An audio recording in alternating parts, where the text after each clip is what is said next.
તો એક મહત્વપૂર્ણ સમાચાર સામે આવી રહ્યા છે, આપને જણાવી દઈએ જામનગરમાંથી દુઃખદ અવસાન સામે આવી રહ્યું છે।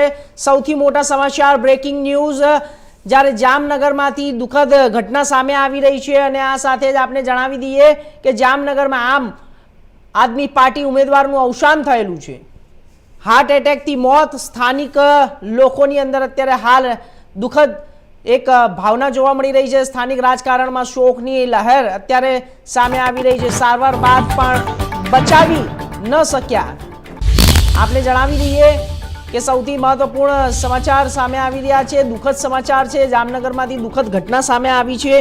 એક દુઃખદ ઘટના, જામનગરમાં આમ આદમી પાર્ટી ઉમેદવારનું અવસાન થયું છે અને આ સાથે જ જામનગરમાં દુઃખદ ઘટના સામે આવી છે, જ્યારે હાર્ટ એટેકથી એક ઉમેદવારનું અવસાન થયું છે। જામનગરમાં આમ આદમી પાર્ટીના જે ઉમેદવાર હતા નરેન્દ્રસિંહ જાડેજાનું હાર્ટ એટેકથી મોત થયું છે। સ્થાનિક રાજકારણમાં શોકની લહેર પ્રસરી ગઈ છે। સૌથી મહત્વપૂર્ણ સમાચાર છે પરંતુ દુઃખદ સમાચાર છે।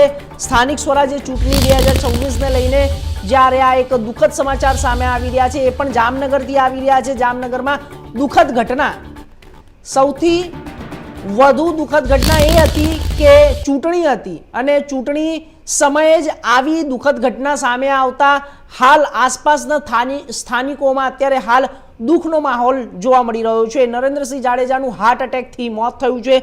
તમામ જે આસપાસના લોકો છે તે અત્યારે હાલ ભેગા થયા હતા અને આપને આ દ્રશ્યો બતાવી રહ્યા છે કે તે લોકો પોતાનું દુઃખ વ્યક્ત કરવા, સંવેદના વ્યક્ત કરવા નરેન્દ્રસિંહ જાડેજાને ત્યાં પહોંચ્યા હતા અને હાર્ટ એટેકથી આ મોત થયું છે અને હોસ્પિટલમાં સારવાર દરમિયાન અનેક કાર્યકર્તાઓ પણ પહોંચ્યા હતા, પરંતુ ત્યાં તેમને બચાવી ન શક્યા। કારણ કે સૌથી વધુ અત્યારે હાલ માનવામાં આવે છે કે નરેન્દ્રસિંહ જાડેજાનું હાર્ટ એટેકથી મોત થયું છે। સ્થાનિક રાજકારણમાં શોકની લહેર પ્રસરી રહી છે।